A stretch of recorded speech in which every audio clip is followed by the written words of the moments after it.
얼마 전 독일에서 굉장히 흥미로운 실험을 진행했습니다. 많은 사람들이 지나다니는 버스 정류장과 지하철역 그리고 카페 앞에 자판기를 하나 설치한 것입니다. 그런데 이 자판기는 조금 특별한 부분이 있었습니다. 보통 우리가 자판기에 돈을 넣으면 물건이나 마실 것, 먹을 것이 나오는데 이 자판기에서는 돈을 넣어도 아무것도 나오지 않았던 것입니다. 이 자판기의 이름은 축복 자판기였습니다. 이 자판기에 돈을 넣으면 재물, 그리고 건강, 그리고 학업 등과 같은 우리가 받을 수 있는 축복을 적혀있는 그 축복이 적혀있는 버튼이 있었고 그것을 누를 수 있는 그런 자판기였습니다. 그리고 만약에 우리가 그 버튼을 누른다면 자판기가 우리에게 그 축복을 해주는 그런 자판기였습니다. 여러분 조금 우습고 생소한 자판기라고 생각하실 수 있을지 모르겠는데요. 이 자판기가 우리의 생각과 다르게 굉장히 많은 사람들이 이 자판기에 돈을 넣었습니다. 그래서 이것을 보고 있던 일부 신학자들은요, 이런 우려스러운 의견을 제시했는데요. 만약 성경의 모든 내용을 그리고 신학과 관련된 모든 지식들을 담아놓은 AI 로봇가 발명된다면 과연 어떻게 될까라는 의견입니다. 잠시 생각을 한번 해볼까요? 이 AI 로봇은요, 성경적 지식뿐만 아니라 다른 것도 들어있습니다. 우리 인간들의 모든 지혜를 축적시켜 놓은 철학과 또 인문학, 역사, 이런 모든 지혜들을 총망라해 놓은 AI 로봇인 겁니다.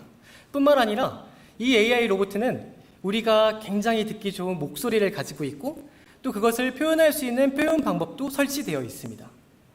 여러분, 유명하신 그 목사님들께서 여러분에게 정말 알기 쉽게 설명을 해준다고 생각을 해보시면 될 것 같습니다. 여러분께서 만약에 지치시고 힘들고 너무나도 어려운 상황이 생겼을 때 누군가 나에게 조언을 해주기를 간절히 바라는데 그 로봇가 옆에 있다면 여러분 그 로봇에게 조언을 구하시겠습니까? 그리고 혹시 그 로봇가 실제로 만들어져서 판매가 된다면 여러분은 그 로봇을 사시겠습니까? 저에게 물어보신다면 저는 아마 살 것 같습니다. 굉장히 매력적인 로봇이지 않나요? 근데 여러분 이러한 이야기가요, 황당무계한 이야기가 아니라 실제로 우리 사회에서 일어나고 있는 이야기입니다. 여러분 얼마 전에 인공지능을 탑재한 AI 컴퓨터인 알파고가 우리 사회에 주었던 충격을 지금도 잊을 수가 없습니다. 여러분 이 알파고는요, 총 74번의 대국을 치렀는데요. 그 중에 딱 한 번을 제외하고는 모두 승리를 거두었습니다. 그리고 이제는 더 이상 인간에겐 적수가 없다라고 주장을 하면서 은퇴했습니다. 네. 여러분 근데 아이러니한 거는요, 이 알파고에게 딱 1승을 거두었던 그 이세돌 구단이라는 분이요, 얼마 뒤에 따라서 은퇴를 했다는 겁니다. 많은 사람들이 이세돌 구단이 많은 나이가 아니었기 때문에 적은 나이였기 때문에 당황했습니다. 그런데 그 이세돌 구단은 은퇴할 때 이렇게 말을 했습니다. 제가 한번 읽어보겠습니다. 제가 바둑을 처음 배울 때 바둑은 학문적이고 예술적인 것이라고 배웠습니다. 프로 기사들은 자기만의 연구를 통해서 무언가를 만들어 갔습니다. 그런데 인공지능이 등장하면서 바둑은 프로 기사들이 문제지에 답을 적고 알파고에게 채점을 하는 수학이 되어버렸습니다. 알파고의 대국이 은퇴에 결정적인 영향을 준 것은 사실입니다.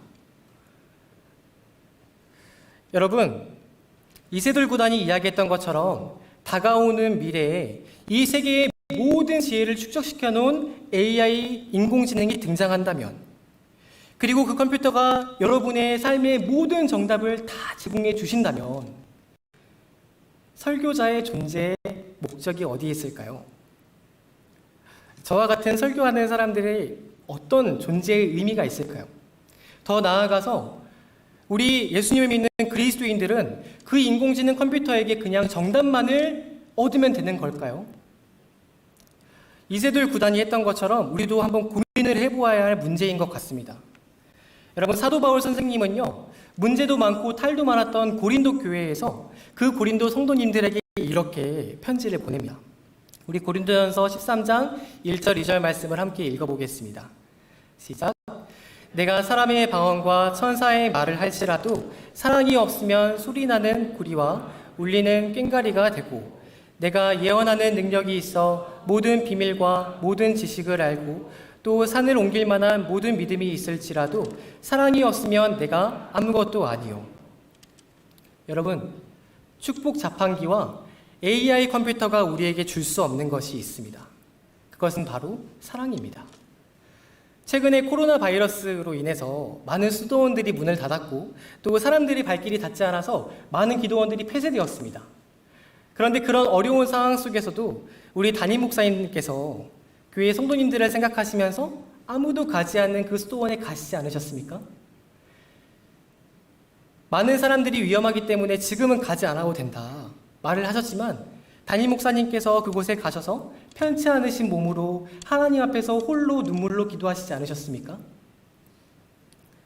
여러분, 담임 목사님께서 왜 그렇게 하셨을까요? 저는요, 담임 목사님이 여러분을 사랑하시기 때문이라고 생각합니다. 우리 교회를 섬기시는 부교역자분들 그리고 또 모든 부서를 섬기시는 많은 성도님들께서 이번 코로나19로 인해서 얼마나 가슴을 졸이시면서 기도하셨는지 모릅니다. 여러분, 가정 한 가정에 전화를 드리실 때 얼마나 떨리는 심정으로 전화를 하셨겠습니까? 왜 굳이 그렇게 하셨을까요? 우리 교회를 사랑하기 때문입니다. 시대가 아무리 변하고 수많은 컴퓨터, AI 기술이 진보한다고 할지라도 그 기술이, 그 진보가 우리에게 줄 수 없는 것은 바로 사랑입니다. 여러분, 하나님께서는 우리에게 얼마나 대단한 정답을 요구하시는 것이 아닙니다. 얼마나 많은 지식을 소유한 지식인이 되라고 말씀하시는 것이 아닙니다. 그런 존재를 원하셨다면 하나님께서는 아마 저와 여러분을 AI, 인공지능으로 창조를 하셨을 겁니다. 그런데 하나님께서는 우리를 사랑하시고 사랑받을 수 있는 존재로 창조하기를 원하셨습니다. 그래서 예수님께서도 마태복음 22장 37절 말씀을 보면 너의 마음과 목숨과 뜻을 다하여 너의 하나님을 사랑하고 너의 이웃을 사랑하여라. 이것이 모든 율법과 선지자들의 강령이다 라고 말씀하셨습니다. 우리의 존재의 목적은 사랑하는 것에 있다는 것입니다. 여러분, 그렇다면 우리는 어떻게 사랑을 해야 할까요?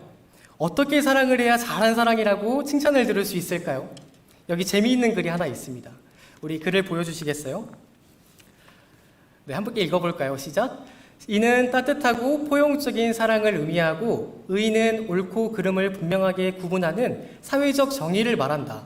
인과 의를 강조하여 흔들리지 않는 마음에 이를 수 있다. 또 읽어보겠습니다. 시작!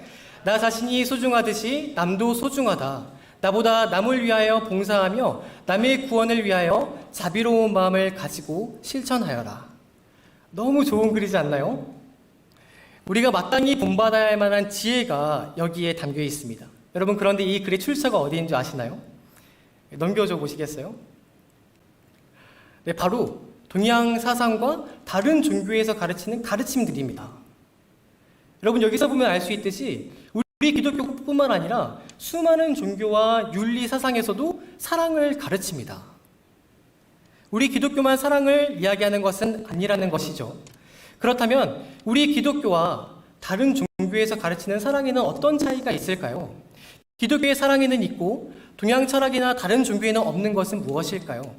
우리 요한일서 4장 7절, 8절 말씀, 화면에 나오는 말씀 함께 읽어볼까요? 시작!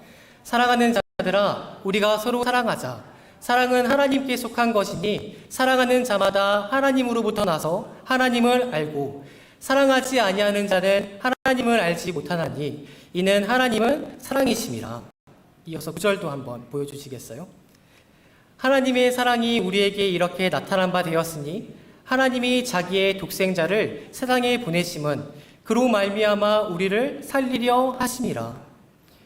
여러분, 우리 기독교의 사랑의 핵심은 바로 하나님이십니다. 다른 종교에는 사랑이신 하나님이 안 계십니다. 다른 종교에는 그분의 사랑이신 예수 그리스도의 십자가가 없다는 것입니다. 우리 요한복음 15장 9절의 말씀을 보면 예수님께서는 내가 너희를 사랑하였기 때문에 너희는 나의 사랑 안에 거하여라 라고 말씀을 하십니다. 여러분, 우리 기독교는요, 우리의 어떤 열정과 노력과 얼마나 큰 무언가를 통해서 사랑을 이루는 우리의 열심으로 그것을 수도하는 종교가 아닙니다. 그보다 이전에 사랑의 본체이신 하나님께로 들어가는, 그리고 그분과 연합하는 것이 바로 우리 기독교입니다.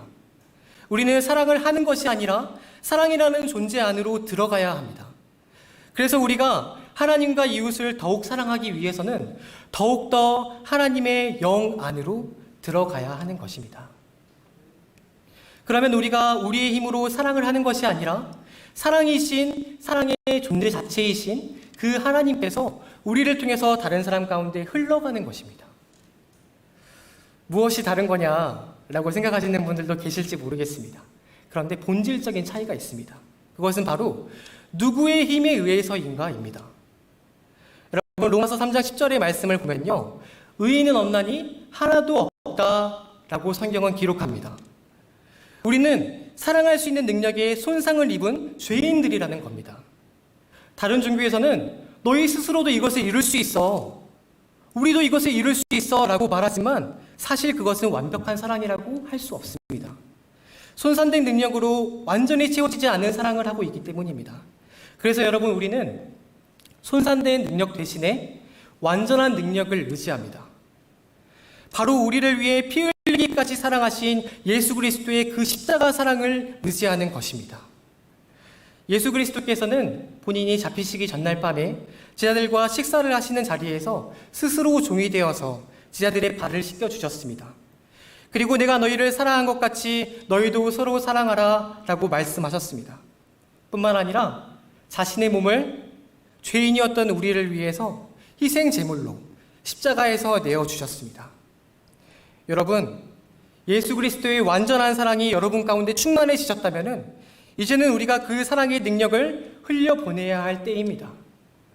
그것은 바로 우리의 몸을 드리는 헌신의 사랑인 것입니다.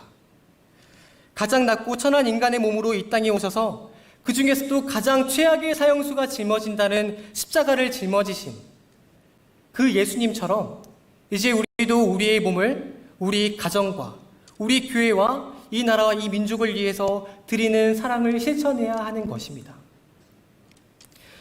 여러분, 요한계시록의 2장과 3장에 보면 초대교회의 당시 교회들을 향한 책망과 또 칭찬들이 기록되어 있습니다. 그 중에 가장 첫 번째로 기록되었던 에베소 교회를 조금 살펴보고 말씀을 마치려고 합니다.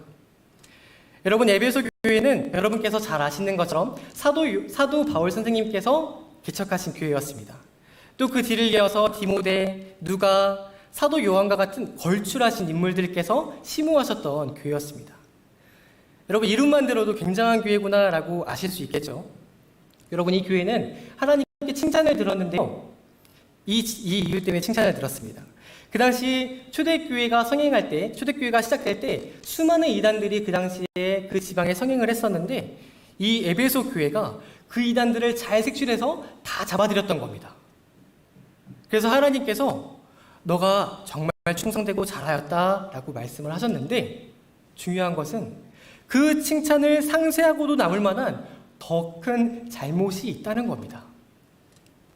여러분, 말씀해 보니까요, 그것은 바로 내가 첫사랑을 잃어버렸다라는 겁니다. 그것은 이단을 잡는 것에 너무 몰두한 나머지 정작 더 중요한 첫사랑을 놓쳐버렸던 에베소 교회를 향한 하나님의 책망이셨습니다. 사랑하는 명성제일교회 성도 여러분, 코로나19로 또 코로나19와 함께 얼마나 많은 정치적인 이슈들과 또 안티크리스찬적인 활동들로 인해서 마음이 어려우십니까? 하루가 멀다 하고 변화하는 사회적인 분위기로 인해서 중심을 잘 잡고 버티는 것이 얼마나 힘들고 고군분투하는 삶이십니까? 여러분의 보이지 않는 수고와 노력을 하나님께서 다 기억하시고 또 여러분을 다 아실 줄 믿습니다. 그런데요, 이 혼란스러운 상황 속에서도 우리가 더 오히려 굳게 붙잡아야 할 것이 있습니다. 그것은 바로 사랑입니다.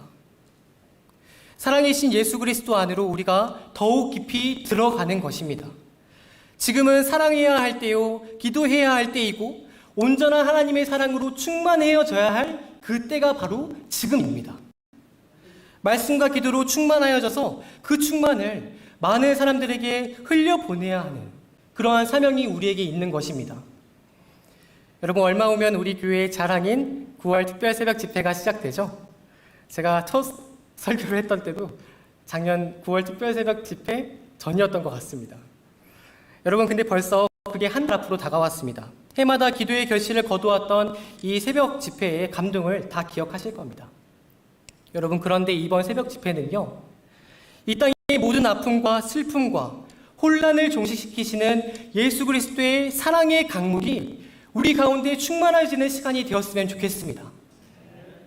그것을 넘어 우리를 통해 세상에 그 사랑의 강물이 흘러가는 귀한 새벽 집회가 되었으면 좋겠습니다. 아무리 축복 자판기와 또 최첨단 기술이 발전한다 할지라도 그들은 이 땅에 예수 그리스도의 사랑을 실현할 수 없습니다. 그것을 흘려보낼 수 없는 것입니다. 그것은 온전히 우리와 저와 여러분의 몫입니다.